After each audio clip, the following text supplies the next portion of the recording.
Jordan, situated right in the heart of the Middle East and used to hosting refugees, is where, in 2006, MSF decided to set up a hospital specialised in reconstructive surgery. Initially, patients were Iraqis wounded in the conflict that continues to devastate their country, but they were soon joined by Yemenis, Gazans, Libyans and Syrians. Most Iraqi patients are victims of violence, with bullet wounds or injuries caused by explosions. I was injured in a car explosion in Mosul in 2008. My entire nose was blown off. I joined the MSF program in June 2012.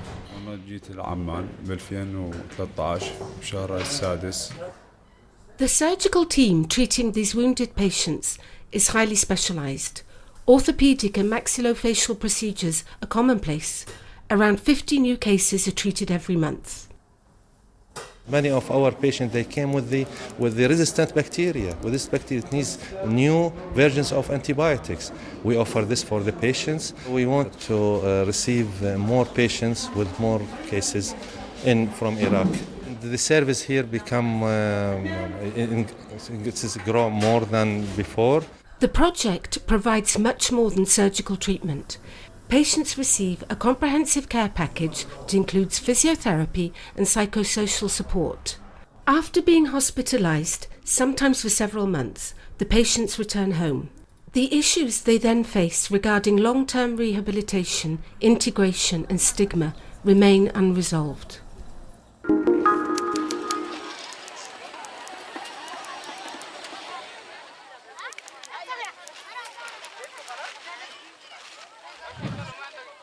These jerry cans lined up at water points illustrate the long hours people spend queuing for water. Some refugees in Yita camp have to wait all night for just a few litres. It's over 40 degrees in the shade and it hasn't rained for 6 months. The camp now spreads over more than 12 square kilometres. Refugees continue to pour in and the aid workers are struggling to keep up. Water points and latrines are still insufficient, so the refugees will need jerry cans, soap and plastic sheeting to maintain acceptable levels of hygiene during the impending rainy season. We're seeing lots of cases of hepatitis E, so we need to act quickly and provide latrines and raise awareness among everyone here.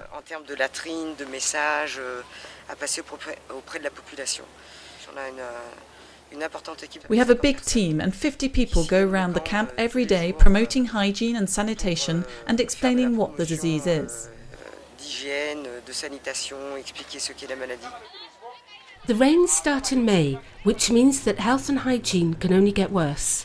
Getting supplies to the teams will be a logistical nightmare because roads will be flooded.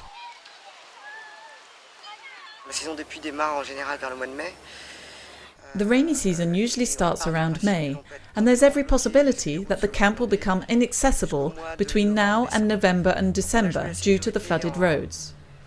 So we prefer to play it safe and place our international orders on the basis of 100,000 refugees in the camp before the rains began. We've also done a considerable amount of work in our hospital. All our tents have been up for a year and a half, so it was high time to replace them. We're in the process of building a temporary facility, a metal structure with roofing that will withstand the storms.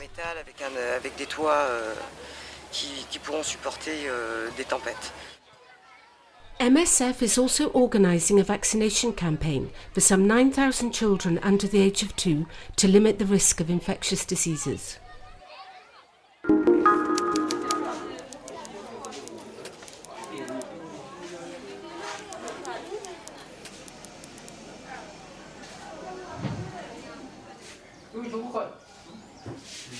Even when the disease isn't at its rainy season peak, Leah Hospital constantly has around 50 patients suffering from Kalar Azar to treat. Transmitted by sandflies, Kalar Azar weakens the immune system and, unless treated correctly, it proves fatal in almost 100% of cases. But even so, the disease has yet to be put in the spotlight and people travel long distances for treatment in South Sudan. When the usual treatment fails, or in cases with severely ill patients or pregnant women, MSF uses the drug ambisome, which shows very positive results. But the cost of ambisome is a significant barrier. We could not give it to everybody because it has to be used in hospital. It needs skill, and also it is very, very expensive also to be used unholy, and then that is why there's some limitation. Diagnosis is a challenge too, and when patients are successfully treated, there's a risk of relapse. While a rapid test is available, it cannot detect such cases. Testing requires well-trained medical staff, a significant challenge in a country like South Sudan. The World Health Organization estimates that there are 500,000 new cases and 50,000 deaths caused by Karazar worldwide every year.